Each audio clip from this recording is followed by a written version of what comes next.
ঝড়ের এক অন্ধকার রাতে ভাঙা কুঁড়েঘরের ভেতরে একা বসে কাঁপছিল দাদি। চারদিকে শুধু বজ্রপাত আর প্রবল বৃষ্টি। হঠাৎ দরজার পাশে ক্ষীণ একটা শব্দ শুনতে পেলেন তিনি।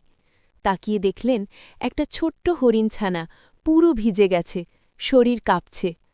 দাদির মনটা কেঁপে উঠল। নিজের কষ্ট ভুলে তিনি ধীরে ধীরে হরিণছানাটিকে কোলে তুলে নিলেন এবং জড়িয়ে ধরলেন। নিজের শেষ খাবারটুকুও তাকে খাইয়ে দিলেন।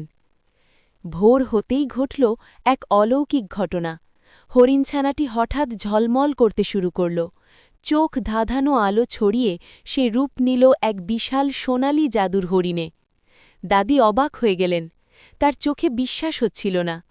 হরিণটি নরম কণ্ঠে বলল, তুমি আমাকে বাঁচিয়েছ, এখন আমি তোমার উপকার করব।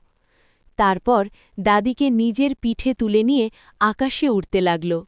তারা মেঘ পেরিয়ে পৌঁছে গেল এক স্বপ্নের রাজ্যে, সোনালি প্রাসাদের সামনে। হরিণটি তার শিং ঝাঁকাতেই চারদিকে ঝরতে লাগল হীরা, সোনা আর রত্ন। দাদি মৃদু হেসে বললেন, এই ধনরত্ন আমার একার জন্য নয়, যদি সবাই লাইক আর সাবস্ক্রাইব করে আমি সব গরিবদের দিয়ে দেব।